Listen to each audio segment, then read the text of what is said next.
வணக்கம் நண்பர்களே, Tamil news vision பகுப்பாய்விற்கு உங்களை வரவேற்கிறேன்.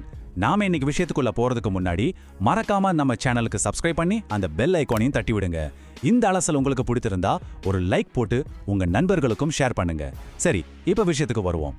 இந்தியாவுக்கு ரொம்ப மலிவா கிடைச்சிட்டு இருந்த ரஷ்யா மற்றும் ஈரான் எண்ணெய் விநியோகத்தை அமெரிக்கா திடீர்னு நிறுத்தியிருக்கு. இது வெறும் ஒரு வர்த்தக பிரச்சனை தானா, இல்ல இது ஒரு புதிய கடல்சார் பனி போரோட தொடக்கமா? வாங்க ஆழமா அலசுவோம். ஆமா, இதுதான் இப்ப எல்லாருமே கேட்டுட்டு இருக்கிற ஒரு முக்கியமான கேள்வி. இந்தியாவோட பொருளாதாரத்தையே பாதிக்கிற அளவுக்கு இப்படி ஒரு திடீர் முடிவா அமெரிக்கா ஏன் எடுத்தது? இந்த அதிரடி நடவடிக்கைக்கு பின்னாடி இருக்கிற உண்மையான காரணம் என்னவா இருக்கும்? அதாவது ஏப்ரல் 19ஆம் தேதியிலிருந்து இந்த தடை அமலுக்கு வந்துருச்சு. இந்தியாவுக்கு ரஷ்யா ஈரான் கிட்ட இருந்து எண்ணெய் வாங்க கொடுத்திருந்த ஒரு ஸ்பெஷல் பர்மிஷனை அமெரிக்கா கேன்சல் பண்ணிட்டாங்க. இதனால ஏற்கனவே ஆர்டர் பண்ணியிருந்த பல மில்லியன் பேரல் மலிவு விலை கச்சா எண்ணெயோட நிலைமை என்ன ஆகிறதுனே தெரியல. இது மூலமா அமெரிக்கா இந்தியாவுக்கு மட்டும் இல்ல, உலகத்துக்கே ஒரு ஸ்ட்ராங்கான மெசேஜ் கொடுக்குது. ஆனா இந்த பிரச்சனை வெறும் இந்தியாவோடவோ இல்ல மத்திய கிழக்கு நாடுகளோடவோ முடிகிற விஷயம் இல்ல. உண்மை சொல்லப்போனா இது ஒரு பெரிய குளோபல் செஸ் கேம் மாதிரி. உலகத்தோட கவனம் இப்ப மத்திய கிழக்குல இருந்து அப்படியே தென்கிழக்கு ஆசியா பக்கம் திரும்பி இருக்கு. நம்ம எல்லாரும் இத்தனை நாளா ஹார்முஸ் ஜலசந்தி பத்தி தான் பேசிட்டு இருந்தோம் இல்லையா? ஆனா இப்போ உலகத்தோட கவனம் மொத்தமும் ஒரு புது இடத்துக்கு மாறி இருக்கு. அதுதான் மலாக்கா ஜலசந்தி. இது ஏதோ தற்செயலா நடக்கிற விஷயம் இல்ல, இது அமெரிக்காவோட ஒரு பெரிய ஸ்ட்ராட்டஜிக் மூவ். முதல்ல இந்த மலாக்கா ஜலசந்தி எங்க இருக்கு, அதோட முக்கியத்துவம் என்னன்னு புரிஞ்சுக்குவோம்.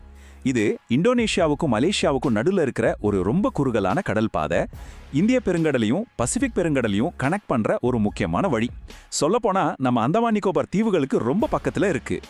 இதோட முக்கியத்துவத்தை இந்த நம்பர்ஸ் பார்த்தாலே உங்களுக்கு புரியும். ஒரு நிமிஷம் யோசிச்சு பாருங்க. உலகத்துல நடக்கிற மொத்த வர்த்தகத்துல சுமார் 30% இந்த சின்ன வழித்தடம் மூலமா தான் நடக்குது. எவ்வளவு பெரிய விஷயம் பாருங்க இது. சரி, இந்த ஆட்டத்துல சீனா எங்க வருது? சீனாவின் மொத்த வர்த்தகம், அவங்களுக்கு தேவையான எரிபொருள், இதுல 60% இந்த ஒரே ஒரு பாதை வழியா தான் போகணும். ஒருவேளை இந்த பாதை அடைக்கப்பட்டா என்ன ஆகும்? சீனாவின் பொருளாதாரம் மொத்தமா ஸ்தம்பிச்சு போயிடும். இதுதான் உங்களோட பெரிய வீக்னஸ். புவிசார் அரசியல்ல இதை ஒரு முக்கியமான வார்த்தை சொல்லுவாங்க. அதுதான் மலக்கா சங்கடம் அல்லது மலக்கா டிலமா. சீனா இந்த ஒரு பாதையை எவ்வளவு அதிகமா சார்ந்திருக்கு அப்படின்றது இது குறிக்குது. இந்த பலவீனத்தை தான் அமெரிக்கா இப்ப தனக்கு சாதகமா பயன்படுத்த பாக்குது. ஓகே, சீனாவின் இந்த மலாக்கா சங்கடத்தை அமெரிக்கா எப்படி தனக்கு சாதகமா மாத்துது, எப்படி இந்த ஆட்டத்துல செக்மேட் வைக்க பாக்குது? இங்கதான் கதையில ஒரு பெரிய ட்விஸ்ட் இருக்கு.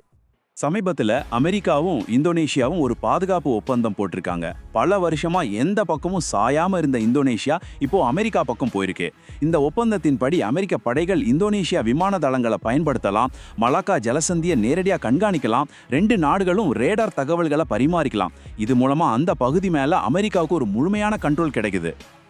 இந்த ஒப்பீட்டை பாருங்க, உங்களுக்கே புரியும். நாம் அடிக்கடி கேள்விப்படுற ஹார்முஸ் ஜலசந்தியோட அகலம் சுமார் 30 கிலோமீட்டர். ஆனா இந்த மலாக்கா ஜலசந்தியோட மிக குறுகலான இடத்துல அதோட அகலம் வெறும் 2.8 கிலோமீட்டர் தான்.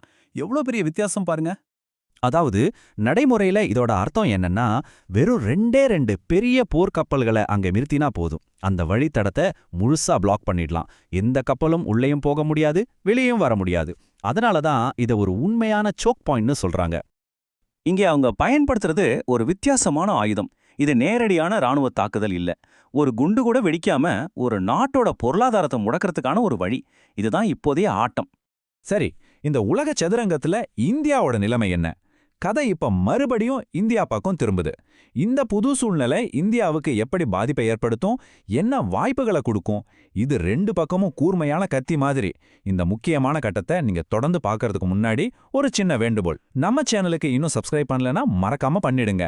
அந்த பெல் ஐகானையும் அழுத்தி இந்த அலசலுக்கு ஒரு லைக் போட்டு ஷேர் பண்ணுங்க. இந்த அட்டவணையை பார்த்தா இந்தியாவோட நிலைமை நமக்கு தெளிவா புரியும். ஒரு பக்கம் நமக்கு சில நல்ல விஷயங்கள் இருக்கு.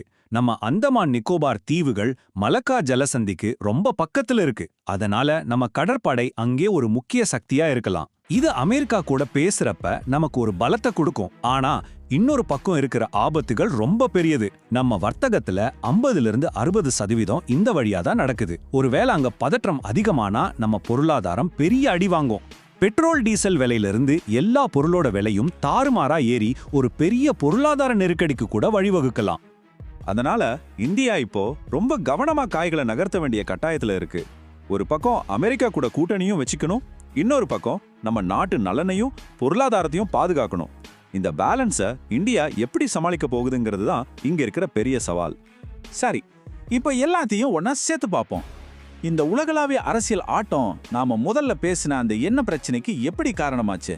இது இன்னும் என்னென்ன புது பிரச்சனைகளை உருவாக்க போகுது? இங்கதான் மொத்த கதையும் ஒன்னு சேருது. மலாக்கா மேல கிடைச்ச இந்த புது கண்ட்ரோலை வச்சு அமெரிக்கா தன்னோட நட்பு நாடுகளுக்கு அழுத்தம் கொடுக்குது. நீங்க ரஷ்யா கிட்ட இருந்து எண்ணெய் வாங்கி அவங்களோட போர் முயற்சிக்கு பணம் கொடுக்காதீங்க அப்படின்னு இந்தியா மாதிரியான நாடுகளை கேட்டுக்குது. இதோட நேரடி விளைவுதான் இந்தியாவுக்கு கிடைச்சிட்டு இருந்த மலிவு விலை எண்ணெய்க்கான தடை. இந்த நெருக்கடிக்கு பதிலடியா ஈரான் இப்போ ஒரு புதுவிதமான ரொம்ப ஆக்ரோஷமான ஒரு ராணுவ திட்டத்தை அறிவிச்சிருக்கு. ஈரானிய தலைவர் மோசன் ரெசாயி என்ன சொல்லியிருக்காருன்னா, அமெரிக்க வீரர்கள் எங்க நாட்டு மண்ணுல கால் வச்சா அவங்கள ஆயிரக்கணக்கானவங்களை பணைய கைதிகளா பிடிப்போம். அப்புறம் ஒவ்வொருத்தருக்கும் அமெரிக்கா $1 பில்லியன் கொடுக்க வேண்டியிருக்கும்னு சொல்லியிருக்கார். இது வெறும் மிரட்டல் இல்ல, அவங்களோட புது போர் கொள்கை. சுருக்கமா சொல்லணும்னா நாம இப்ப பார்த்துட்டு இருக்கிறது ஒரு புதுவிதமான பனிப்போர். இது நிலத்துக்காகவோ இல்ல சித்தாந்தத்துக்காகவோ நடக்கிற போர் கிடையாது. இது உலகத்தோட மிக முக்கியமான கடல் வழிகளை கட்டுப்படுத்துறதுக்காக நடக்கிற போர். உலகத்தோட பெரிய வல்லரசுகள் எல்லாம் இந்த கடல் பகுதிகளில் குவியிற இந்த நேரத்துல தெற்காசியா உலகின் அடுத்த பெரிய போர்க்களமா மாறுமா? இங்க அமைதி நிலைக்குமா இல்ல இன்னொரு பெரிய மோதல் வெடிக்குமா? இந்த கேள்விக்கு காலம் தான் பதில் சொல்லணும்.